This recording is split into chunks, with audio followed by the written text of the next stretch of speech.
마가복음 2장 1절부터 17절의 본문을 가지고 그러한 사람들이 많이 있어서 예수를 따름이리라 이러라 요 제목으로 말씀을 드리도록 하겠습니다. 수일 후에 예수께서 다시 가버나움에 들어가시니 집에 계시다는 소문이 들린지라 많은 사람이 모여서 문 앞까지도 들었을 자리가 없게 되었는데 예수께서 그들에게 도를 말씀하시더니 사람들이 한 중풍병자를 4사람에게 메워 가지고 예수께로 올세 무리들 때문에 예수께 데려갈 수 없으므로 그 계신 곳에 지붕을 뜯어 구멍을 내고 중풍병자가 누운 상을 달아내리니 예수께서 그들의 믿음을 보시고 중풍병자에게 이르시되 작은 자야 네 죄 사함을 받았느니라 하시니 어떤 서기관들이 거기 앉아서 마음에 생각하기를 이 사람이 어찌 이렇게 말하는가 신성무독이도라 오직 하나님 한 분 외에는 누가 능히 죄를 사하겠느냐 그들이 속으로 이렇게 생각하는 줄을 예수께서 곧 중심이 아시고 이르시되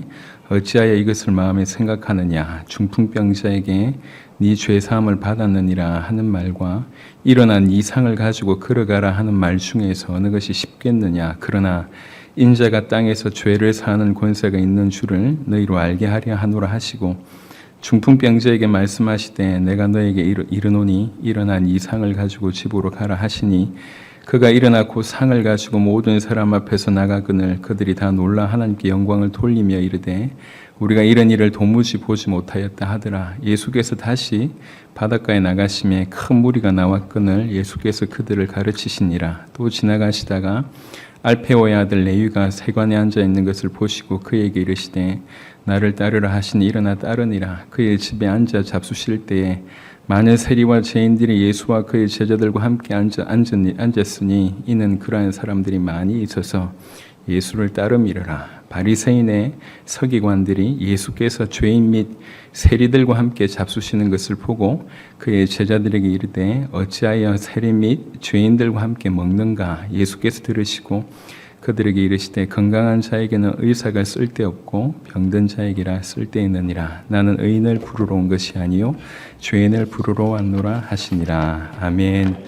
그러한 사람들이 많이 있어서 예수를 따라 밀어라. 이 제목으로 말씀을 드리겠습니다. 여러분 잘 아는 이 중풍병자 사건은요.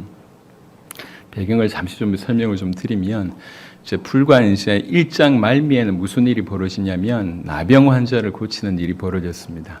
그러니까 이 소문이 일시에 퍼지게 됐죠. 나병 환자를 고친다는 얘기는 절대로 쉬운 일이 아닙니다. 전혀 불가능한 사람이 완전히 죄로 이렇게 하나님께 객관적인 평가를 받아서 누구든지 저 사람은 죄인이다라고 여길 수밖에 없는 그런 비참한 사람이 이제 나음을 받게 됐다는 거죠. 이게 굉장히 큰 충격으로 이제 와닿게 됩니다. 그리고 나서 예수님께서 가버나움을 나가셔서 여러 마을을 전도하고 다시 가버나움에 왔다는 얘기가 이제 들린 거예요. 여기 집은 아마도 베드로의 어떤 장모의 집이 아닌가 생각합니다. 너무 많은 사람들이 몰려오죠. 너무 많은 사람들이 몰려와서 도대체 저분이 무슨 말을 하는가 이렇게 막 듣고 있는 그런 분위기였어요. 어느 정도냐면 뭔가 뚫고 들어갈 수 없을 정도로 꽉 차 있습니다. 예. 이제 지하철 10,000원 이렇게 그런 상황 이제 굳이 비교하자면 그거하고 비교 안 될 정도로 꽉 차 있는 거예요. 자, 그런 무렵에 한쪽에서 무슨 일이 벌어지냐면 이 중풍병자를 잘 알고 있는 사람들이 있었어요. 이 중풍병자에게 이제 이런 얘기를 해주는 거예요. 야, 나병 환자도 나았다더라. 누가 어떻다더라. 이런 얘기도 하고 저 예수라고 하는 분이 정말로 하나님께서 보내신 자 같다. 저분에게 하나님의 능력이 나타난 것 같다. 그러니 나병 환자도 낫지 않냐라고 하는 부분들이 이제 전달이 되고 중풍병자의 마음에도 이제 생기기 시작하는 거죠. 나도 예수님을 만나고 싶다. 저분에게 가면 나도 살 수 있지 않겠나 이런 생각이 들었고 무엇보다도 이 중풍병자를 사랑하는 주변의 지인들이나 동료들 누구인지는 잘 모르겠지만 형제들도 동일한 마음이 있는 거예요. 그래서 여기 자세하게 보면 3절에 사람들이 한 중풍병자를 4사람에게 메워 가지고 이렇게 되어 있습니다. 그러니까 이 4사람만이 된 게 아니라 이 중풍병자를 사랑하는 사람들이 다 그 마음인 거예요. 이 사람도 가면 낫는다. 이 사람도 가면 산다. 이런 마음이었고 무엇보다도 중풍병자에게도 동일한 마음이 있는 거죠. 그래서 야, 니네 4명이 좀 가봐라. 이렇게 된 겁니다. 그래서 메고 가는 4명 또한 중풍병자를 사랑하고 그 4명 또한 동일한 믿음을 가지고 있었던 겁니다. 저분에게 가면 산다. 누구든지 이 중풍병자라고 얘기할 때 지금도 힘듭니다. 2000년이 지난 지금도 너무 힘든 병이 중풍이라고 하는 병입니다. 근데 그 시대에는 더 기가 막힐 거 아니에요. 이미 자리에 누운 지 오래되는 그런 상황이기 때문에 답이 없어요. 소망이 없다는 거죠. 그런 상황 가운데도 누워있는 중풍병자 들고 가는 4명, 그 4명에게 말한 사람들조차 전부 한 가지의 믿음으로 저분에게 가면 산다. 이게 이제 들어간 겁니다. 그래서 이제 4명이 들고 갔습니다. 가보니까 들어갈 상황이 못 돼요. 기가 막히죠. 이분들도 다 살겠다고 온 거 아닙니까? 지금 양보를 하고 말고가 아니에요. 다 살려고 왔기 때문에 뚫고 가야 되는 거예요. 마침 이제 그 지붕이 지금처럼 이런 단단한 뭐 이렇게 이걸로 깨야 될 그런 지붕은 아닌 것 같습니다. 예전에 우리가 뭐 굳이 표현하자면 스레트 같은 이제 위를 드러내면 뭔가 그래도 이제 어떻게 해볼 수 있는 그런 지붕인 것 같아요. 그래서 2,000계단으로 올라가서 그 다음에 그 지붕을 이제 뜯어내기 시작합니다. 그리고 뭐 이게 보통 아닙니다. 지금도 그렇듯이 남의 집의 지붕을 뜯어낸다. 이거는 보통 얘기가 아닙니다. 수리비를 일단 떠나서요. 해서는 안 될 일이잖아요. 근데 얼마나 갈급했고 얼마나 그런 믿음이 있었는지, 그리고 지금 이제 뜯었을 때에 흙이 그냥 막 쏟아질 거 아닙니까? 예수님에게 흙이 쏟아지든지 말든지 모인 사람들이 지금 흙 세례를 받든지 말든지 그게 중요하지 않습니다. 얘 살려야 된다는 거죠.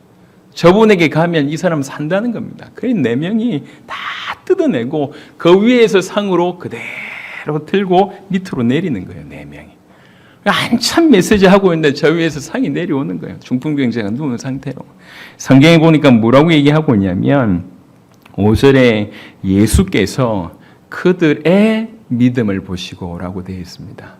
중풍병자 그 애의 믿음이 아니라 그들의 믿음을 보시고, 그들이라 하면 누굽니까? 일단은 달아내린 4명의 믿음, 그리고 누워있는 중풍병자의 믿음, 그 4명에게 시킨 사람들의 믿음 다 동일한 거죠. 그들의 믿음을 보시고, 그리고 뭐라고 얘기하냐면 작은 자야 네 죄 사함을 받았느니라 이렇게 얘기를 합니다.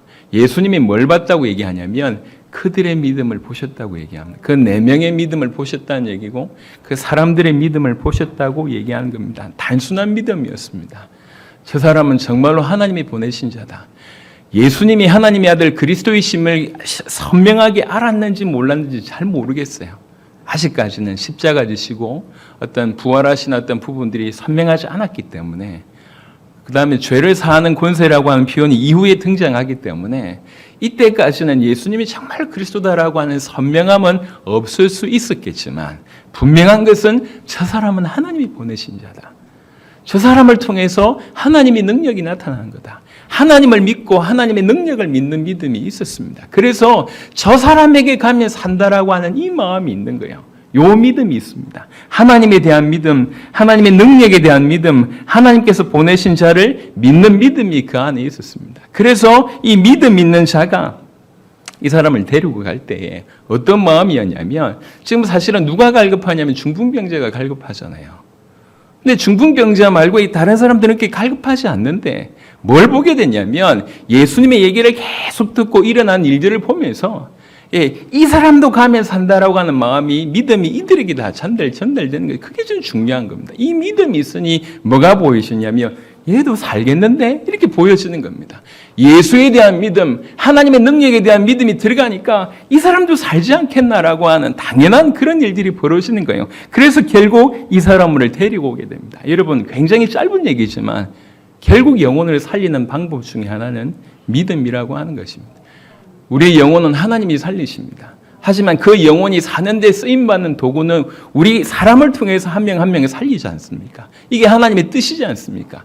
천사를 보내서 기적을 통해서 영혼 구원하는 어떤 그런 일들도 구약 때는 뭐 있었을지 모르겠지만 지금 신약에는 철저하게 전도에 미련한 것으로 우리 입을 통해서 복음이 전해져서 저 사람 살게 하는 방법을 하나님이 기뻐하십니다.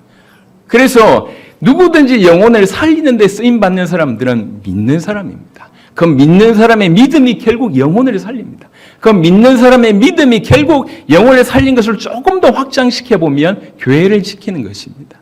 믿음이 있어야지 우리 자신을 지키고, 믿음이 있어야지 우리가 교회를 지킵니다. 믿음이 있어야지 우리 영혼을 살려내는 그런 역할들을 할 수 있다. 그렇게 보게 됩니다.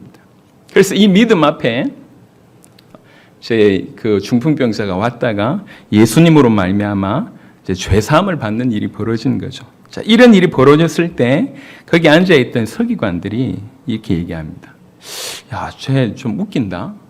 아니, 네 죄 사함을 받았다라고? 아니, 이 사람이 사람인데 사람이 어떻게 네 죄를 내가 사해 줄 수 있다라고 얘기할 수 있냐? 죄를 사해 줄 수 있는 분은 하나님밖에 없는데 라고 하는 생각을 하게 됩니다. 교리적인 믿음을 가지고 있는 서기관이. 그러니까 사실 이 말이 틀린 말이 아니에요. 그러니까 교리적으로 너무 맞는 말인데 그 예수님이 하나님이라고 하는 사실은 꿈에도 생각하지 못하기 때문에 이런 생각을 하는 거예요. 그래서 그 생각을 아시고 8절에 그들이 속으로 이렇게 생각하는 줄을 예수께서 곧 중심에 아시고 이르시되 어찌하여 이것을 마음에 생각하느냐 중풍병자에게 네 죄사함을 받았느니라 하는 말과 일어난 이 상을 가지고 걸어가라는 말 중에 어느 것이 쉽겠느냐? 후자가 훨씬 쉽지 않냐? 하지만 굳이 이렇게 내가 얘기한 것은 내가 너에게 이르노니 그러나 인자가 땅에서 죄를 사하는 권세가 있는 줄을 너희로 알게 하려 하노라.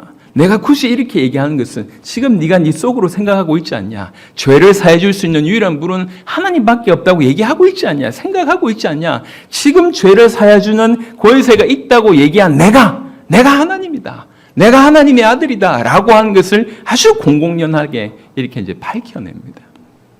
그리고 나서는 내가 너에게 이르노니 일어난 이 상을 가지고 집으로 가라 하시니 일어나 상을 가지고 가라. 다 액션입니다. 일어나라. 상을 가져라. 가라. 도무지 그 어떤 하나도 할 수 없었던 이 중풍병자가 하나님 말씀이 떨어지자마자 바로 그가 일어나 그 상을 가지고 모든 사람 앞에서 나가거늘 동시에 그냥 말씀 떨어지자마자 동시에 그런 일들이 그런 기적들이 일어납니다. 그들이 다 놀라 하나님께 영광을 돌리며 이르되 우리가 이런 일을 도무지 보지 못하였다 하더라. 지금 중풍병자에게는 엄청난 변화가 일어나는 겁니다. 그야말로 최근에 우리 김용기 선교사님이 쓰셨던 그런 표현으로 얘기하자면 참 존재적인 변화가 일어나는 것입니다. 여러분, 구원을 받는 것은 존재의 변화가 일어나는 것입니다. 그냥 상태가 좀 좋아진 게 아니에요. 내가 옛날에 나쁜 습관이 있었는데 그 습관이 좋아졌다는 게 아닙니다. 진정한 존재적인 참의 변화가 일어나는 것입니다. 죽었던 자가 살아나는 것입니다. 영원한 생명을 얻게 되는 것입니다. 이것이 참된 변화입니다. 우리가 예수님을 만난다고 얘기할 때 이런 일이 벌어져야 됩니다.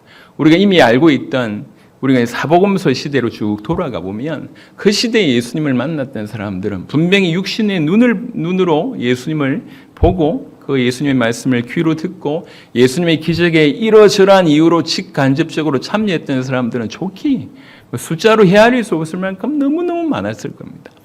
육신적으로 예수님을 만난 사람들은 많지만 참된 존재의 변화가 일어나는 사람들은 적습니다. 이게 오늘날 교회도 똑같이 대비됩니다. 교회 안에 앉아있지만 미래의 교회를 떠날 자들이 너무 많습니다. 어떤 목사님은 이렇게 얘기를 하시더라고요. 지금 현재 한국 교회는 정말 위기다. 향후 10년, 20년 정도 되면 반토막이 아니라 10분의 1 토막 다 떠나가고 10분의 1 정도만 남을 것이다. 지금 우리 전국에 주일학교가 없는 교회가 60개고 60%고 주일학교가 있는 곳조차도 너무 힘을 못 씁니다. 미래 세대, 다음 세대가 아예 다 죽었습니다. 지금 이런 분위기 가운데 있는 거예요. 10분의 1 토막 날 것이다. 이렇게 얘기를 합니다. 기가 막힌 거죠. 교회 안에 있지만 미래의 교회를 떠나게 될 자. 어떻게 참으로 교회 안에 있지만 참으로 예수님을 존재적으로 만나서 존재적인 변화가 없었던 자들에게 그런 일이 일어날 수 있다는 거죠. 말세에 더욱 강력하게 사단이 공격하기 때문에 그렇습니다. 그래서 우리에게 정말로 필요한 건 뭐냐면 이 중풍병자처럼 진실로 예수님을 진실로 대면하는 것. 벌거벗은 몸으로 진실로 대면해서 그 예수의 이름으로 참 우리 존재가 변화되는 이런 참된 구원이 우리 가운데 있어야 되겠습니다. 지금 이 중풍병자가 어떤 마음으로 그 자리에 있었겠습니까? 이제 더 이상 자기의 모습을 설명하지 않아도 다 알아요. 나도 알고 그 사람도 알아요. 얼마나 치명적으로 들어온지를 다 알고 있습니다. 다 압니다. 그럼에도 불구하고 그 모습 그대로 들고 나간 겁니다. 벌거벗은 몸으로 그냥 나간 거예요. 어떤 마음으로 나갔겠습니까? 주님 살려주세요. 길이 딴 게 없습니다. 완전히 절망이지 않습니까? 딴 데 없습니다. 주님 살려주세요. 그런 마음으로, 겸손한 마음으로 나간 거예요. 겸손한 마음으로 주님 앞에 선 겁니다. 예수 이름 앞에 선 것입니다. 여러분, 그냥 말씀을 계속 듣고, 이야기를 계속 듣고, 성경 말씀을 계속 그냥 이제 이렇게 그냥 드라마처럼 이렇게 계속 본다고 일어난 일이 아닙니다. 교회에 수십 년을 다닌다고 일어난 게 아닙니다. 정말 1:1 하나님 앞에, 그리스도 예수 앞에 그가 과연 나의 주인이 되시는가? 그가 내 인생의 모든 것을 해결해 주실 수 있는 분이 맞는가? 그가 참으로 우리의 구원자가 맞는가? 1:1로 진실로 서야 됩니다. 그러고 나서 그가 하나님이라고 하는 사실, 그가 우리 인생의 모든 문제를 완전히 끝내신 그리스도라고 하는 사실, 그가 바로 나의 주인이라고 하는 사실이 진실로 부딪히게 됐을 때 그제야 비로소 오는 게 해방이라고 하는 것입니다. 자유라고 하는 것입니다. 끝났구나라고 하는 것입니다. 끝났구나. 군대에서 군대 얘기를 잠시 좀 하면 정말 이제 힘든 여정들이 좀 많거든요. 그 중에 하나가 행군이라는 겁니다. 행군. 보통의 이제 군장의 무게가 한 40kg 정도 됩니다. 40kg면 어느 정도냐면 짐을 딱 메고 딱 섰을 때 똑바로 서 있을 수가 없어요. 이렇게 넘어가요. 이렇게. 그 정도로 넘어갈 정도의 무게인데요. 그러니까 항상 내구는 약간 이렇게 숙여야 됩니다. 그래가지고 이제 걷는 거예요, 이게. 근데 평범한 길을 계속 걸으면 괜찮은데, 강원도는 어째 그리 산이 많은지 계속 산을 넘어야 돼요. 그러니까 이제 제가 정말 몇 번이나 그런 생각을 해봤어요. 너무 힘든 거예요. 걷는데. 근데 이제 산을 걷다 보면 이렇게 옆에 절벽 있는 그 길을 걸을 때가 있거든요. 정말 여러분 꿈꿨습니다. 딱 한 번 눈 감고 그냥 굴러 떨어지면 행군은 안 하지 않겠나. 다리는 다쳐도 상관없다. 다리 다쳐도 괜찮지만 너무 힘든 거예요. 이거 좀 벗어나고 싶은데 막 그래서 떨어지고 싶은 마음이 정말 굴뚝 같아요. 근데 이제 보통 이등병 같은 경우는 아주 익숙하지 않지 않습니까? 조금만 천천히 다니면 뒤에서 이제 또 이제 고참들이 이제 말로서 언어 폭력이 나옵니다. 뭐 쫄다구가 뭐 군기가 빠졌다는 둥, 뭐 들어올 때부터 알아봤다는 둥 이런 얘기 막 뒤에서 뱉습니다. 그러면 긴장해가지고 막 가는 거예요. 그러다가 절벽 나오면 또 떨어질까 타이밍을 보고 계속 그러다가 어찌 하다가 드디어 이제 이 부대로 복귀하는 그런 때를 보면 그 군장을 탁 내놓았을 때, 내려놨을 때 끝났구나 이런 생각이 들 때 얼마나 행복한지 끝났구나. 이 어마어마한 무거운 짐을 들고 막 걸어가는데 이게 답이 없는 거예요. 여러분, 예수님이 진실로 얼마나 크신 분인지, 얼마나 그가 나를 사랑하시는 분인지, 내가 그분을 믿었을 때 어떻게 되는지를 알고 그분에게 우리 인생 짐을 내려놓으면서 참으로 그분을 진실로 대면하게 됐을 때 완전히 인생이 바뀝니다. 모태신앙들, 오랫동안 교회를 다녔던 종교인들한테 묻습니다. 종교가 익숙하신 여러분들 묻습니다. 종교가 그냥 익숙해요. 본인은 믿는다고 생각합니다. 아닙니다. 그 삶에서 믿었다고 하면 그럴 수가 없어요. 그런 모습들이 너무 많이 보여요. 여러분, 미루지 마시고 서셔야 됩니다. 그분 앞에 전 존재를 갖다 대고 서야 됩니다. 희망이 그분에게 있습니다. 살 길이 있습니다. 그렇게 지쳐가지고 힘들어서 아둥바둥 사는데 왜 그분 앞에 살 생각을 하지 못하고 있냐는 거죠. 성경은 그렇게 얘기합니다. 그래서 정말 간단한 믿음 같지만 참 대단한 믿음들이 이 4명이 가지고 있었습니다. 사람들이 가지고 있었습니다. 중풍병자가 가지고 있었습니다. 그 믿음으로 하나님 앞에 우리 하나님께서 보내신 그리스도 예수 앞에 딱 섰더니 참으로 전 존재의 변화가 일어났습니다. 수많은 사람들이 이 사람보다 훨씬 상황이 나은 사람들이 많았지만 그들에게 대부분은 존재의 변화가 일어나진 않았습니다. 그냥 물고기 먹는 게 좋았고 보리떡 먹는 게 좋았고 기적에 참여하는 게 좋았고 좋은 말씀 들려서 좋았지만 전 존재로 그분 앞에 서서 그분 앞에서 인생이 바뀐 사람들은 의외로 소수였다고 하는 것입니다. 가장 절망적이었던 이 사람은 오히려 짧은 시간이지만 그리스도 예수를 대면하면서 그의 인생이 바뀌었다고 볼 수가 있습니다. 여러분, 믿음이 있어야지 우리가 우리 자신을 지키고, 믿음이 있어야지 우리 후대를 지키고, 믿음이 있어야지 우리 교회를 지킵니다. 믿음이 있어야 됩니다. 그러면 오늘날 왜 이렇게 믿음이 식었는가, 떨어졌는가, 믿음의 파산이라고 하는 표현을 쓰셨는데 우리 잘 생각해 봐야 돼요. 지금 사단이 분명히 있다면 사단이 어떻게 공격하겠습니까? 여러분, 우리를 힘들게 어렵게 하는 부분들은 사단의 역할 중에, 사단의 공격 중에 아주 일부분이에요. 아주 작은 겁니다. 사단은 뭐가 중요한 줄 알고 있습니다.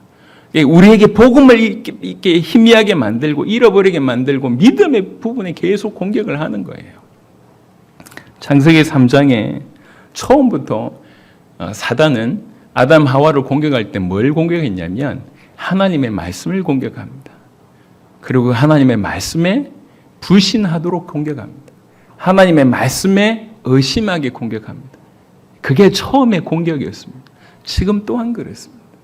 지금 또한 신학교가 이미 이 사단의 공격이 큰 루트가 됐어요.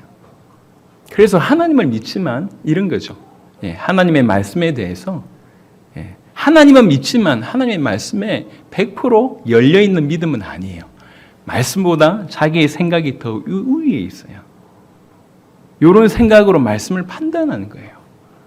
동의되면 믿고 동의 안 되면 거부하는 거예요. 자기의 가치관이 하나님 말씀보다 위에 있습니다. 사단은 지금도 그렇고 그때도 그렇습니다. 하나님의 말씀에 의심하게 만들고 하나님 말씀에 올바로 서지 못하도록 끊임없이 그렇게 공격합니다. 그러니까 말씀과 현실이 다를 때 우리는 항상 우리의 생각에 맞게끔 현실을 선택하는 것이죠.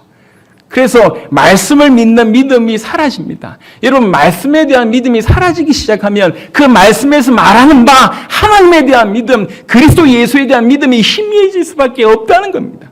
지금 이 마지막 때에 처음에 그랬던 사단이 이 마지막 때에 더 강력하게 우리에게 말씀에 대한 믿음을 빼앗아가고 있다는 거예요. 말씀에 대한 온전한 반응을 하지 못하도록 끊임없이 말씀보다는 우리의 생각이 더 우위에 있도록 사단이 공격하고 있습니다. 끊임없이 공격합니다. 끊임없이. 그래서 말씀을 온전하게 순수하게 받지 않습니다. 말씀보다 우리 생각, 우리 경험, 우리 습관, 우리 가치관이 훨씬 중요합니다. 학교에서 배운 것들이 훨씬 우위에 있습니다. 그 잣대로 말씀을 난도질하는 것입니다.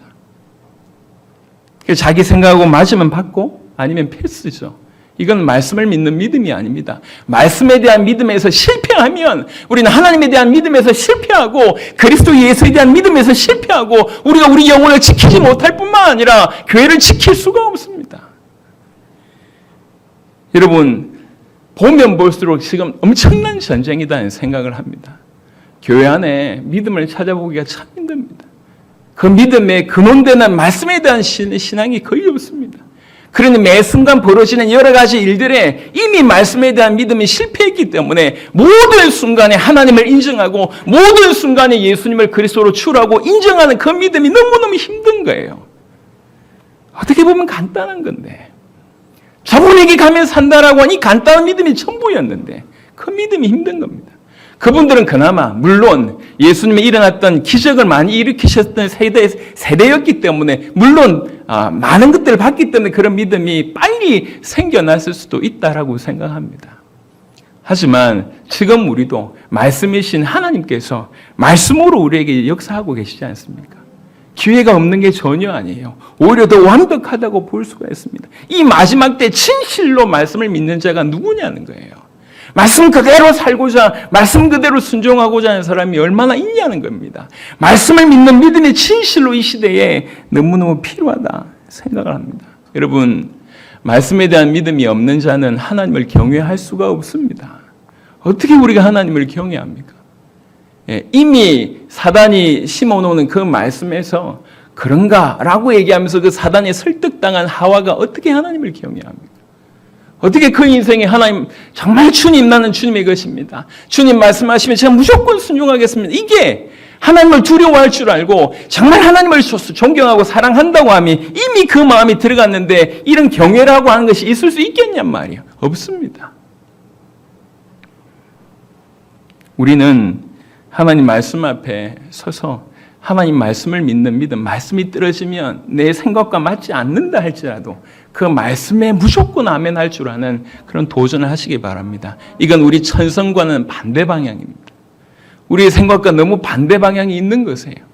그래서 우리가 쳐서 순종하지 않으면 안 되는 부분입니다. 매 순간 타협한 결과로 우리는 어제도 오늘도 10년 전에도 지금도 20년 전에도 지금도 처음 교회 다닐 때부터 지금도 여전히 우리는 믿음이 부족하다고 늘 얘기하고 있습니다. 그럼 겸손의 표현이 아니에요. 본인이 본인의 모습을 아니까 늘 그렇게 표현하는 거 아닙니까? 왜 믿음이 부족하다고 얘기하면서 믿음의 부족한 차로 가만히 있냐는 거예요. 중풍병자처럼 주님 살려주세요로 겸손한 마음으로 나가야 되지 않냐는 얘기입니다. 여러분, 믿음이 있는지 없는지에는 너무 많은 결과가 좌우됩니다. 생명과 영생이, 우리 주변의 영혼이, 우리 자신이, 우리 교회가 바로 그것에 좌우된단 말이에요. 믿음의 생을 거는 자가 나와야 됩니다. 아주 단순하지만 깨끗한 믿음으로 저분 앞에 가면 산다는 겁니다.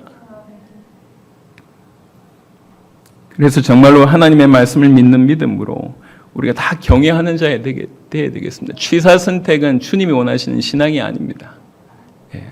내 생각에 맞으면 취하고 아니면 취하지 않는 것은 세상법입니다. 하나님의 말씀은 우리에게 무조건 이해가 되어야 됩니다. 예스가 되어야 됩니다. 하나님 말씀하시면 무조건 옳습니다. 그게 아니기 때문에, 안 되기 때문에 내가 쳐서 복종하는 거예요. 이것이 그러한가 묵상하는 겁니다. 도무지 알겠는데 안 되는 자기의 습관들 계속 도전하는 겁니다. 그래야지 믿음이라고 하는 것은 성장이 있는 것입니다. 제가 오늘 어떻게든지 여러분한테 서서 설교를 해야 되겠다 싶어서 정말 일주일 내도록 정말 매 순간 걸음 디디는 것마다 연습을 했어요. 한의원에 계속 가고 이제 제 걷는 모습을 보고 우리 와이프가 이상하다면서 배는 나왔고 다리는 쩔룩쩔룩 걸고 막 이렇게 이상하다면서 비난하는데 제가 비난을 뚫고 계속 연습을 했어요. 제가 어쨌든지 강단에서 서고 말씀을 전하고 싶어서. 여러분, 그냥 남들은 그냥 지나가는 시간이지 않습니까? 저는 이 자리에 서서 말씀을 하고 싶어서 그 지난 일주일 동안 계속 도전한 겁니다. 아무도 알아주지 않는 거죠. 하지만 제 스스로의 도전입니다. 여러분, 믿음은 가만히 있다고 절대로 생기지 않습니다. 경험 안 해보셨습니까? 신앙생활 죄송합니다. 하루 이틀 합니까? 한 해, 두 해 합니까? 절대로 믿음을 들이지 않으면 믿음은 생기지 않습니다. 하나님의 말씀에 대한 믿음이 어느 정도 있는지 여러분 돌이켜 보십시오. 여러분, 말씀에 어느 정도 반응하고 있습니까? 말씀 떨어지면 그 말씀에 순종하려고 어느 정도 도전해 봤습니까? 여러분, 삶 속에 말씀과 현실이 부딪히는 게 얼마나 많냐는 거죠. 그 가운데 말씀으로 계속 순종해 가는 것. 그게 믿는 자의 모습입니다. 그 진짜로 믿는 자 한 명이 교회를 살립니다. 그런 믿는 자 한 명이 영혼을 살립니다. 그런 믿는 자 한 명이 자신의 모든 영혼들, 주변의 지역들을 살려내는 일이 벌어집니다. 여러분, 시간이 가면 갈수록 우리가 눈치를 채야 됩니다. 앞으로 무슨 일이 벌어질까? 방역을 하는데도 공무원들이 그런답니다. 가장 만만한 곳이 교회라고. 교회 그냥 치면 이렇게 말 안 들으면 구상권 청구한다면서 하면 교회가 제일 만만하대요. 신앙도 없지. 그냥 교회 여기 쳐도 불신자들이 더 좋아하니까 교회가 모범이 전혀 못 되고 영향을 전혀 못 끼치고 있습니다. 왜 이렇게 됐습니까? 어쩌다 교회가 이렇게 됐습니까? 어쩌다가 믿는 자가 이렇게 됐습니까? 더 이상 믿는 자에 대한 기대가 없게 됐습니다. 어쩌다가 이렇게 됐습니까? 그래도 이전에는 믿는 자는 이래야 되지 않냐라고 하는 불신자 속에서도 기대감이 있었어요. 기대감이 지금 사라지고 있습니다. 누구의 잘못인가요? 우리의 잘못입니다. 우리가 믿음 없는 채로 계속 타협한 그런 결과입니다. 그 4명 중에 1명이라도 이거 예의에 벗어나는 거 아니냐? 굳이 우리가 지붕 뜯어야 돼. 다음에 하자. 낫겠습니까? 저 사람들이 많이 모여있는데 굳이 우리가 이렇게 필요 있겠냐? 이거 네 운명이야, 참아. 낫겠습니까? 내가 예수님께 간다고 한들 예수님이 나를 알아봐 주실까? 라고 얘기했다면 누가 낫겠습니까? 그 사람들이, 그 4명이, 그 병자가 같은 믿음이 아니었다면 어찌 살겠냔 말이에요. 믿음으로 연합하지 않으면 우리가 어떻게 우리 주변을 살려낼 수 있겠습니까? 여러분, 이거는 죽고 사는 문제예요. 교회 안에 있는 게 안전한 게 아닙니다. 믿음 안에 있는 것이 중요한 것입니다. 우리는 정말 믿어야 됩니다. 믿음이라고 하는 것 실체 앞에서 이거는 허무맹랑한 얘기가 아닙니다. 보이지 않지만 살아계신 하나님 앞에 내 목숨을 겁니다. 그게 생명이죠. 그게 믿음이지 않습니까? 그 믿음으로 살아가느냐 그렇지 않냐는 얘기는 너무 종교하고 믿음이 비슷해 보이지만 너무 하늘과 땅 차이입니다. 일평생 종교 생활하면서 그 결론은 지옥입니다. 그 결론은 하나님과 상관없는 자입니다. 그게 두려운 거예요. 여러분 계시록에 있는 모든 교회는 교회 안을 심판했습니다. 불신자는 말할 것이 없어요. 기대할 것이 없다는 거죠. 교회 안에 믿음 잃은 자들에 대한 책망이 요한계시록 7개 중에 5개 교회 이상이었습니다. 교회를 책망하시는 겁니다. 여러분 이거는 우리 잘 생각해 보셔야 돼요. 이 마지막 때에 이 어마어마한 문제들이 지금 막 쏟아지고 있지 않습니까? 보란 듯이 특별히 이렇게 교회만, 기독교만 이렇게, 복음만 이렇게 공격하고 있지 않습니까? 믿음 없이 우리가 어떻게 살겠냐는 거예요. 복잡하지 않습니다. 들고 갔던 4명의 믿음을 보시면 복잡하지 않다는 걸 알게 될 것입니다. 우리는 그런 믿음이 있어야 됩니다. 그런 믿음을 하나님께 달라고, 나를 불쌍히 여겨달라고 기도하면서, 제발 믿음 없다고 하면서 계속 주저앉아 있지 말고, 예배당 끝나서 저 문을 나가는 순간 여전히 불신자 상태로 찌드는 종교인의 모습으로 다시 살아가지 말고 믿음으로 도전하는 저와 여러분들 정말 되시기를 그리스도 예수 이름으로 축원합니다. 10절에 그러나 인자가 땅에서 죄를 사하는 권세가 있는 줄로 너희로 알게 하려 하노라. 마가복음은 로마에 있는 그래도 교회를 다닌다고 하는 분들한테 다시 한번 예수가 누군지를 설명하고 있는 복음서입니다. 철저하게 예수님이 하나님의 아들 그리스도이심을 풀어내고 있는 것이 마가복음입니다. 그 마가복음에서 지금 에둘러서 뭐라고 표현하고 있냐면 이분이 누군 줄 아냐? 죄를 사하는 권세를 가지신 참 하나님이심을 이렇게 표현합니다. 이런 복음은 예수님에 관한 얘기입니다. 그리고 또 복음은 복된 소식이어야 됩니다. 왜 그러냐면 이 복음이 그분의 존재에 관한 얘기로서 끝이 난다면 복된 소식이 아니에요. 그런 분이 우리에게 무엇을 행하셨냐? 이게 복음이라는 거죠. 연결해서 보면 2장 17절 보시면 예수께서 들으시고 그들에게 이르시되 건강한 자에게는 의사가 쓸데없고 병든 자에게라 쓸데있느니라. 나는 의인을 부르러 온 것이 아니요 죄인을 부르러 왔노라 하시니라. 내가 이 땅에 온 이유는 죄인을 부르러 왔다라고 얘기합니다. 예수님께서 뭐라고 얘기하냐면 나는 죄를 사는 권세에 있는 존재다. 하나님이라는 얘기입니다. 그 하나님이 이 땅에 왜 오셨냐라고 하는 이유를 명확하게 밝히기를 내가 죄인을 부르러 왔다고 성경은 얘기하고 있습니다. 그래서 그게 기쁜 소식이 되는 거예요. 우리에게 희망이 되는 것입니다. 여러분 병든 자, 소망 없는 자를 얘기하는 게 아닙니까? 여기 병 걸린 사람이 어디 있습니까? 전부 육신의 병부부터 시작해서 마음이 고치 못하고 마음의 질병, 생각의 질병으로 다 찌들려 있지 않습니까? 어떻게 그렇게 정죄가 많은지 몰라요. 교회를 오래 다니는 사람은 전부 정죄가 많아요. 남자든 여자든. 뒤에서 앉아가지고 오만 교회 얘기를 다 합니다. 아름다운 얘기 말고 전부 더러운 얘기들. 어디서 그런 입들이 나오는지 모르겠어요. 뭘 그렇게 재밌습니까? 누가 어떻다더라. 전부 정죄만 밝아요. 사람을 살리는 복음이 아니라 사람을 정죄하는 쪽으로만 너무 익숙해 있습니다. 그러면서 본인도 죽고 상대방도 죽이고 있으면서 계속 그 일을 하고 있습니다. 하나님이 우리를 부르러 오셨습니다. 우리가 바로 병든 자 아닙니까? 우리 바로 죄인 아닙니까? 병든 자, 죄인들을 위해서 주께서 이 땅에 오셨다고 하는 것이, 그래서 그 죄를 해결해 주시기 위해서 당신의 목숨을 아낌없이 드렸다고 하는 것이 성경에서 말하는 복음입니다.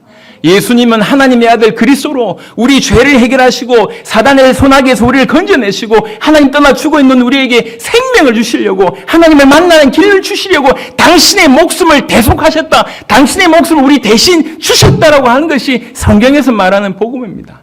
그래서 예수님 주변에는 항상 누가 많냐면 죄인들이 많아요. 그게 복음의 성격이고 방향이라고 할 수 있습니다. 여러분, 우리 교회를 오래 다니면서 우리가 착각하고 있는 거 있습니다. 어떤 거냐면 주님 원래 괜찮은 사람을 좋아하시는가 보다, 이런 생각을 하는 경우들이 많은 것 같아요. 그래서 교회 안에 있으면서 뭘 잘 모르냐면 나 같은 것도 사랑하실까라고 하는, 교회 안에 아싸들 잘 들으시길 바랍니다. 과연 나를 주님께서 사랑하실까? 제가 되묻습니다. 그런 생각은, 그런 믿음은 도대체 어디에서 나오셨습니까? 당신입니까? 아니면 당신도 쏟고 있습니까? 당신을 사랑한다고 그토록 성경에서 그토록 얘기하고 있는데 그 말은 하나도 믿겨지지 않고, 어떻게 그렇게 나는 사랑하지 않는다, 사랑받지 못한다, 주님 나를 알지 못한다라고 하는 생각이 아니죠. 그것도 믿음 아닙니까? 어떻게 그렇게 깊은 믿음을 가지고 있습니까? 성경은 예수님이 얘기하셨습니다. 나는 죄인을 부르러 왔다. 건강한 자에게는 의사가 쓸데없고 병든 자에게라야 쓸데있느니라. 나는 의인을 부르러 온 것이 아니요 죄인을 부르러 왔노라. 여러분 죄인이라 여기시면 더욱 여러분을 부르러 오신 것입니다. 우리를 부르러 오신 거예요. 여러분 이것에 마음의 문을 여시길 바랍니다. 그리고 진실로 우리가 그렇게 받아들여야지 이제 교회의 성격을 복음의 성격에 맞게끔 복음의 방향에 맞게끔 누가 보더라도 병든 자, 누가 보더라도 죄인이라고 여기시는 자들에게 소망이 없잖아요. 소망이 없으니까 그렇게 사는 거 아니겠냔 말이에요. 그들에게 살 수 있는 길이 있다고 얘기해 줘야 될 거 아니에요. 중풍병자의 상태로 그렇게 소망 없이 살고 있는 자들. 여러분 세리는요. 그때 당시에 로마 사람들이 이스라엘 백성들한테 세금을 걷기 위해서 악랄한 방법으로 이스라엘 민족 중에 사람을 선택합니다. 야, 니네가 니네 민족 세금 걷어. 얼마 걷든지 내가 눈 감아줄게. 우리한테 요만큼만 주면 돼. 이 세리들이 돈 벌 기회가 생겼잖아요. 동족들의 등을 치면서 얼마나 돈을 걷었는지. 그래가지고 주고 나머지는 다 착복합니다. 그래서 공식적으로 그 어떤 죄인보다 심각한 죄인이라고 여겨지는 사람들이 세리입니다. 세리. 그 마음의 상태가 어떠하겠습니까? 피를 빨아도 그렇게 빨아먹을 수 없을 정도로 잔인하게 백성들을 죽였던 그런 사람들이 세리 아닙니까? 그 세리들이 지금 그렇게 하면서도 무슨 마음이 있냐 말. 인간 속에 양심이 있지 않습니까? 하나님을 두려워함이 있지 않습니까? 저 마음 속에 그 누구도 죄인이라고 손가락질하는데 아무도 받아주지 않는데 예수님께서 받아주시는 거예요. 마태 세리를 부르는 걸 보면서 그 세리들이 마태의 레위 집에 몰려오지 않습니까? 죄인들이 같이 몰려오지 않습니까? 살 수 있는 길이 있겠다 싶어서 온 거 아니에요. 우리 교회는 이 죄인들을 향한 손길을 거둔 지 너무 오래되는 것 같습니다. 꽤 괜찮은 사람들만 모이는 곳으로 너무 많이 오해되고 있는 것 같습니다. 교회 안에서도 꽤 괜찮은 사람들만 다니는 곳으로 오해되고 있습니다. 교회 안에 너무 많은 아웃사이더들이 계속 일어나는 것 같습니다. 물론 다른 어떤 것들보다 교회 행정에는 그럴 수 있고요. 다 그럴 수 있는데 여러분 교회 오실 때는 똑똑히 생각하시길 바랍니다. 주님이 바로 여러분들을 부르시러 왔다는 겁니다. 우리 또한 전 세상을 향해서 세계를 향하여 여전히 지금 죄인이라고 칭함을 받는 자들 향해서 결국에는 모든 자들이겠지만 특별히 그들에게 살 수 있도록 뭔가 희망이 될 수 있는 메시지가 교회 안에 분명하게 있어야 될 것입니다. 여러분 정죄의 칼날을 거두시길 바랍니다. 누구든지 들어올 수 있는 교회가 되기를 바랍니다. 우리가 그렇게 존재적으로 죄인이고 죄의 장아찌라고 표현을 하셨는데 죄 곧 나요, 나고 죄라고 하는 표현을 하셨는데 너무 동감합니다. 네, 우리에게 죄가 묻어 있는 정도가 아니라 나 자체가 죄덩어리란 얘기예요. 어떻게 죄를 빼면 내가 없는 그 정도의 존재라는 것입니다. 나고 죄고 난데 주님이 바로 나를 위해서 이 땅에 오셔서 당신의 목숨값으로 나를 건져냈다. 이게 복음이란 얘기예요. 정말 그런 구원을 받았다고 하면 내가 그렇게 구원을 받았다고 하면 우리도 그런 눈으로 봐야 되지 않겠냐는 겁니다. 종죄를 일삼는 자는 구원받지 못했다고 하는 것이 거의 확실하다고 여기시길 바랍니다. 다행히 우리 교회 안에는 그런 뒤에서 이제 이렇다더라 저렇다더라 하는 얘기가 많이 없다는 걸 알지만 많이 없지요. 있겠죠. 할렐루야. 중요한 얘기입니다. 지 영혼이 지금 사는지 죽는지도 모르면서 주위에 누구는 어떻다더라 오만때만 얘기하면서 은혜 하나도 못 받고 기도 제대로 되지도 않고 늘 기도해도 동일한 기도 누가 보더라도 그냥 주문해오는 식의 정도의 기도를 하고 앉아있으면서 그걸 믿음이라고 생각하면 큰일 난다니까요. 믿음 아니에요. 누가 얘기해 줘야 될 거 아닙니까? 목회자 입장에서. 그건 믿음 아니라니까. 그게 종교입니다. 종교. 그래서 기도하면서 정말 우리가 올바른 믿음 가운데 서 있어야 됩니다. 그리고 진실로 우리 주님이 우리 같은 병든 자들, 우리 같은 죄인을 부르러 온 것처럼 저 밖에 있는 죄인들이 볼 때에 저 교회가 희망이다 이렇게 보여져야 됩니다. 김용희 선교사님이 그런 표현을 하셨다고 하더만요. 그렇게 이 사람 같지 않은 사람들하고 어울려 살고 있을 때도 자기에게 그 누구 한 명 얘기해 주는 사람이 없었다고, 누구 어떻게 살아야 되는지 누구라도 얘기해 줬었다고 하면 그렇게 방황하지 않았을 건데, 자학하는 청년이 될 때까지 그랬다고 얘기를 합니다. 많은 생각을 하게 되죠. 어떻게 교회 이렇게 됐는가? 지금 우리는 교회가 무너진 것을 목도하고 있는 세대입니다. 코로나가 끝나고 나서 다시 교회 예배가 정상적으로 될 때 좋게 20% 이상은, 그 이상은 떨어진다고 지금 대부분이 그렇게 보고 있습니다. 이미 이제 익숙해요. 이미 나올 수 있는데도 불구하고 비대면으로. 그리고 참여해놓고 치고 영상 딱 가려놓고 뭘 하는지 모르겠습니다. 예배가 아니고. 어떻게 됐습니까? 여러분, 작은 행동입니다. 물론 작은 행동입니다. 믿음적인 관점에서 보자는 거예요. 믿음적. 이런 자그마한 타협이 우리를 만든 겁니다. 이 종교 덩어리를 만든 거예요. 교회 안에 있지만 전혀 하나님의 말씀을 믿지 않고 듣지 않고 순종하지 아니하는, 김용기 선교사님 표현으로 얘기하면 귀신 같은 존재가 돼버렸어요. 굉장히 두려운 일입니다. 정말 깨어야 됩니다. 정말 두려운 일입니다. 우리 교회들, 우리 자신을 어떻게 지켜내냐 말, 우리 자녀들을 어떻게 지켜내고, 우리 지역과 민족을 어떻게 지켜내고, 우리 세대의 세계복음을 어떻게 감당할 것입니까? 믿음 없는데 어떻게 감당하겠냐는 거예요. 마지막 때에 하나님께서 우리에게 정말 특별한 기회를 주셨지 않습니까? 이 기회를 절대로 놓치고 싶지 않습니다. 처음부터 끝까지 예수님이 누군 줄 알고 어떻게 믿어야 될 줄 알고, 이 복음으로 전 세계를 우리 살아있을 때 세계복음만 완성하겠다는 믿음으로 지금까지 뛰어왔고, 주께서 너무 귀중한 응답과 은혜들을 허락하셨고, 지금 그 은혜와 응답들을 보고 많은 목회자들과 많은 사람들이 놀래고 있습니다. 그리고 이제 어떻게든지 연결되는 그런 일들이 지금 벌어지고 있습니다. 한편으로는 이런 응답이 쏟아지고, 한편으로는 지금 교회가 완전히 무너지고 있는 이런 때를 우리가 보고 있습니다. 영적으로 민감해져야 되고, 하나님의 음성을 들으면서 우리 자신에게 주는 메시지로 받아야 됩니다. 여러분, 그 중풍병자를 메고 갔던 그 4명, 그리고 나서 그 4명에게 지시한 사람들이 가지고 있었던 바로 그 믿음, 정말 단순한 예수께로 가면서 산다는 거예요. 그분께로 가면서 산다. 그분 만나면서 산다.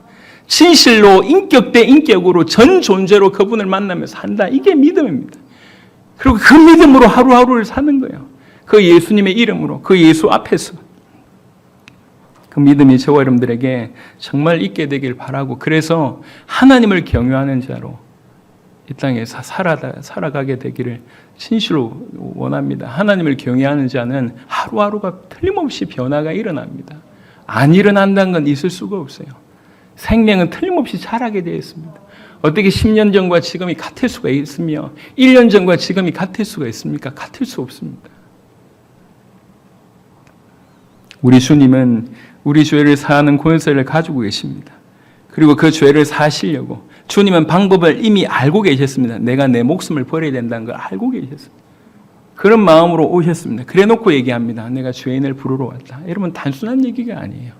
과연 주님이 나를 사랑하실까? 주님은 목숨 걸고 오셨고 목숨을 버릴 줄 알고 우리에게 하신 얘기입니다. 내가 죄인을 부르러 왔다. 너 같은 죄인을 내가 부르러 왔다. 이렇게 얘기하십니다.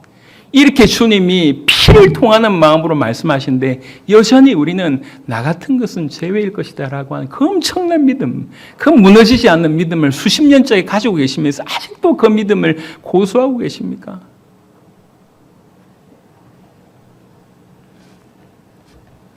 아담 하와가 하나님의 말씀을, 그 말씀의 신뢰를 잃어버리고 나서 하는 항상 행동은 뭐냐면 하나님을 피해서 숨는 겁니다.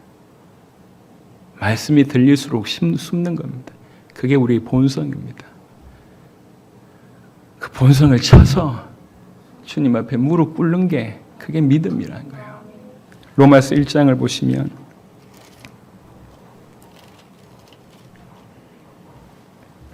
로마서 1장 16절 17절 굉장히 중요한 말씀입니다. 내가 복음을 부끄러워하지 아니하노니 이 복음은 모든 믿는 자에게 구원을 주시는 하나님의 능력이 됨이라. 먼저는 유대인에게요 그리고 헬라인에게로다. 복음에는 하나님의 의가 나타나서 믿음으로 믿음에 이르게 하나니 기록된 바 오직 의인은 믿음으로 말미암아 살리라 함과 같으니라. 복음이 뭐며 우리가 어떻게 살아야 될지가 너무 명확하게 나와 있습니다. 그래놓고 제가 오늘은 이 설명을 하려고 그런 게 아니기 때문에 그래놓고 18절을 보시면 하나님의 진노가 불의로 진리를 막는 사람들에게 임하는데요.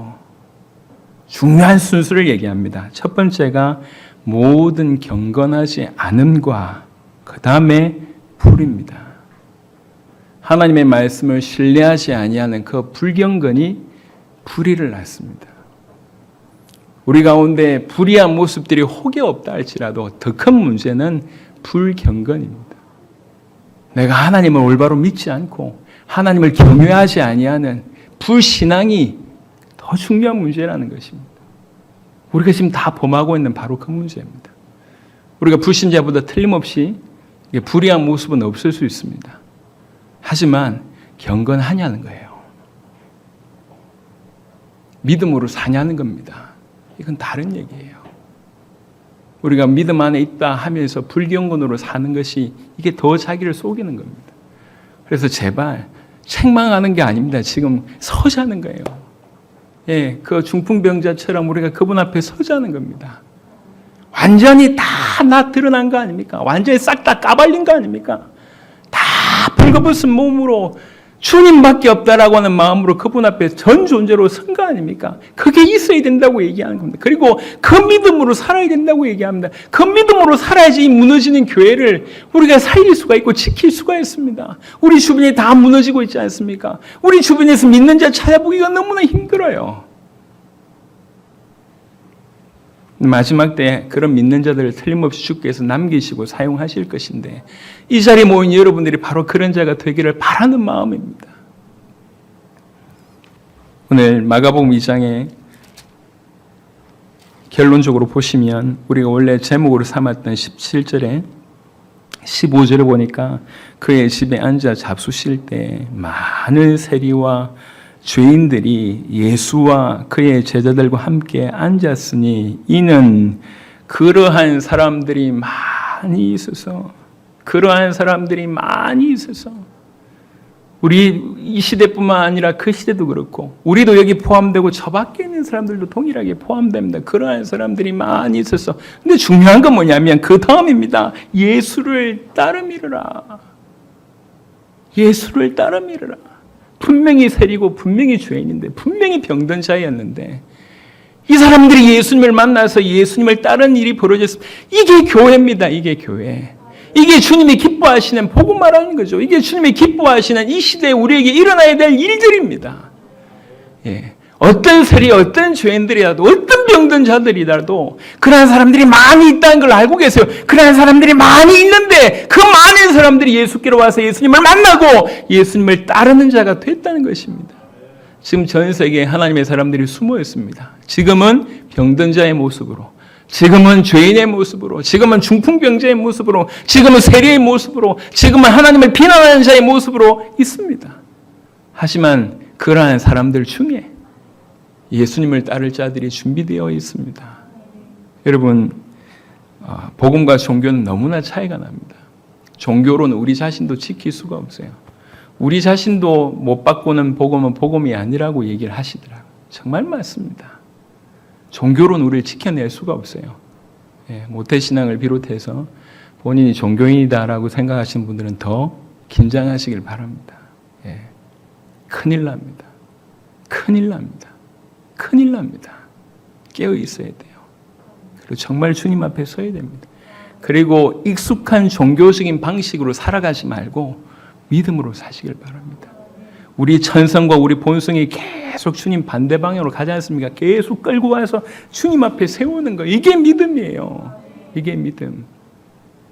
그런 믿음으로 살아갈 때 비로소 우리가 얼마나 받은 큰 은혜가 큰지를 알면 알수록 정죄의 시선, 칼날이 사라지고 영혼을 불쌍하게 볼 줄 아는 마음들이 생긴다는 겁니다.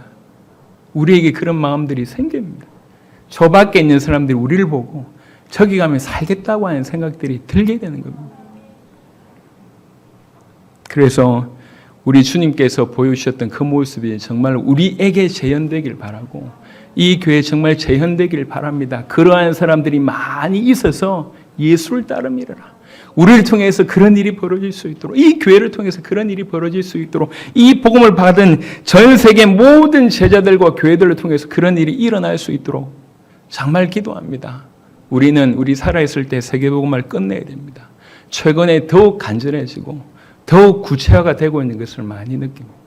정말 주께서 준비하신 분들이 많구나, 이런 생각들을 최근에 여러 만남들을 통해서 확인하게 되었고, 진짜로 그냥 의형부형이 아니라 대충 구호만 외치고 무조건 그냥 필요한 대로 조금씩 헌신하는 정도가 아니라 전 존재로 우리 주님 다시 오실 길을 준비하는 자들이 다 되어야 되겠다, 그렇게 살게 해야 되겠다는 생각들이 더욱 간절히 듭니다. 예수를 따름이라. 우리가 먼저 그것에 반응해야 되겠고, 우리를 통해서 수많은 죄인들과 수많은 병든 자들이 우리를 통해서 예수를 따르는 일이 벌어져야 되겠습니다. 그러한 사람들이 많이 있습니다. 많이 있어서 예수를 따름이라. 오늘 우리에게 허락하신 복음을 우리가 확인했습니다. 복음은 예수님 자체고 예수님이 우리에게 허락하신 귀중한 선물입니다. 예수님이 우리의 하나님의 아들 그리스도 되심이 우리의 주인 되시고 그분이 우리에게 구원과 모든 생명과 축복을 주십니다. 죄인 가운데 있던 우리, 병든 가운데 있던 우리에게 희망을 주시는 분이 바로 그 그리스도이신 예수님이십니다. 이것이 성경에서 말하는 복음에 대한 설명입니다. 우리는 그 예수님을 믿는 믿음, 저분께로 가면 끝나는구나, 저분께로 가면 된다라고 하는 아주 간단하지만 깊은 믿음, 요 믿음으로만 살 수 있다는 거예요. 여러분, 가지 않고는 절대로 불가능합니다. 가는 흉내로서는 절대로 불가능합니다. 그 앞에 가셔야 됩니다. 하나님 앞에 1대1로 벌거벗은 몸으로 그 그리스도 예수 앞에 가셔야 됩니다. 그리고 여러분의 존재를 그분 앞에서 확인하고 그분만이 여러분의 주인이 되심을 정말로 확인하고 통과하셔야 됩니다. 그럴 때 이 마지막 때 믿음으로 교회를 지키고 믿음으로 세상을 지키고 세계복음을 완성하는 자로 우리를 사용하실 줄을 믿습니다. 점점 이 교회가 저 밖에 있는 믿지 않는 분들, 특별히 누가 보더라도 죄인이라고, 누가 보더라도 병든 자라고 여기시는 그분들이 우리를 볼 때 내가 저기 가면 살겠구나라고 하는 희망을 보여주는 우리 모두 또 교회가 되시기를 그리스도 예수 이름으로 축원합니다. 살아계신 주님 감사합니다. 복음 앞에는 한치의 예외도 없습니다. 한치의 타협도 있을 수 없습니다. 주님, 하나님의 아들 그리스도이신 우리 주가 되신 예수님, 정말 예수님 앞에 우리가 전 존재로 서서 그분을 진실로 대면하고 그분으로 말미암아 참된 변화가 우리 가운데 진실로 있도록 역사하여 주옵소서. 이후에 예수를 믿는 믿음으로 오직 이분이 나의 주시며 하나님의 아들이시라고 하는 이 믿음으로 살아가는 자들이 다 되도록 역사하여 주옵소서. 하나님의 말씀을 믿는 믿음 가운데 정말로 서게 하여 주시기를 기도합니다. 그래서 그런 믿는 자로 영혼을 살리고 그렇게 믿는 자로 교회를 지키며 그렇게 믿는 자로 이 마지막 때에 주의 의와 주의 뜻을 이루는 그런 자들이 다 되도록 역사하여 주옵소서. 특별히 저 죄인들, 저 병든 자들에게 소망을 주고 희망을 보여주는 그러한 교회, 그러한 성도들이 될 수 있도록 우리에게 그런 은혜를 베풀어 주옵소서. 우리에게 그런 능력이 없사오니 주님, 우리에게 그런 은혜를, 은혜 위에 그런 은혜들을 부어주시기를 기도합니다. 감사를 드렸고 우리 주 예수 그리스도의 이름으로 기도드렸습니다. 아멘.